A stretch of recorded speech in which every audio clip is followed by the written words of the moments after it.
A senhora está aí usando a camisa dessa campanha Junho Violeta, campanha de combate à violência contra os idosos. Vamos falar um pouquinho dessa campanha. Os números aumentaram, quem é a família, são os cuidadores, que tipo de violência os idosos têm sofrido e por que isso aumentou? O Junho Violeta está se firmando no Brasil como um mês mesmo de inúmeras iniciativas, campanhas de conscientização para o enfrentamento à violência contra idosos. E quando eu falo violência contra idosos, eu preciso dizer as diversas modalidades de violência contra idosos. E nós temos algumas que cresceram muito nesse período de pandemia. Por exemplo, a violência patrimonial contra idoso. O que nós vimos nesse período de pandemia? Nós chegamos a observar um número muito grande de transferência de imóveis de idosos nesse período de pandemia.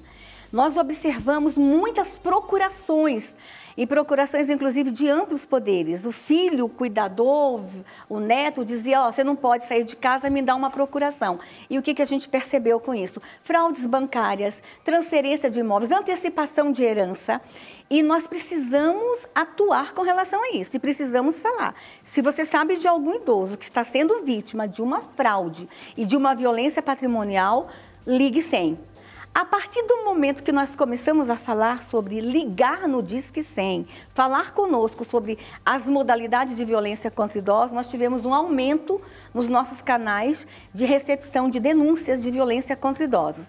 Mas nós temos uma que nos entristece muito, muito mesmo, que é o estupro de idosas, o estupro de idosos, que cresceu muito no Brasil.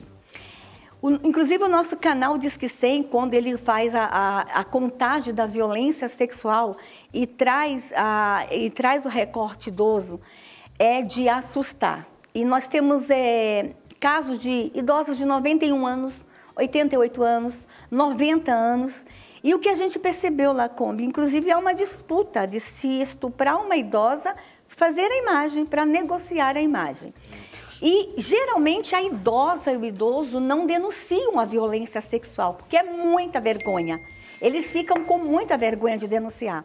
E o que nós temos aí? Idosos e idosos num silêncio absoluto, num silêncio que nos incomoda, o silêncio de não denunciar.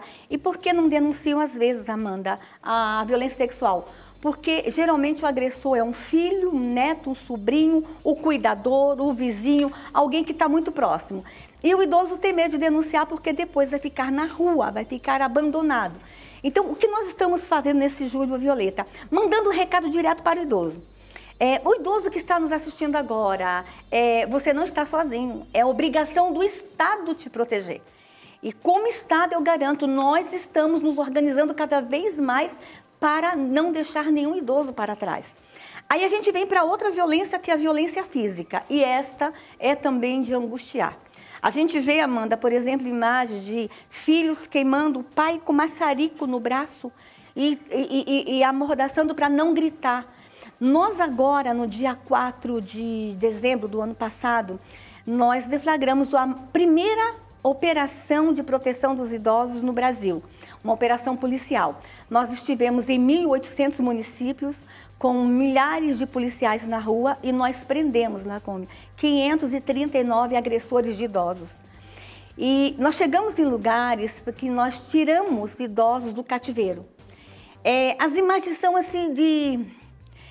As pessoas falam que eu sou a ministra que chora, mas não tem como não chorar diante de uma imagem. A gente chegar numa casa, uma senhorinha linda, linda, lá no cantinho, num chiqueiro, cercada, e os filhos jogavam a comida por baixo de uma grade e davam banho nela com mangueira uma vez na semana. E os filhos com o cartão do benefício, usando o benefício daquela senhora.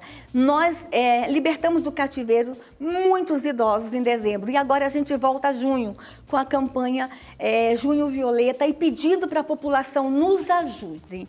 Nos ajude. No caso de suspeita, mesmo que você tenha dúvida, não é violência, eu acho que eu estou ouvindo um choro estranho porque ele está com dor, ligue para nós.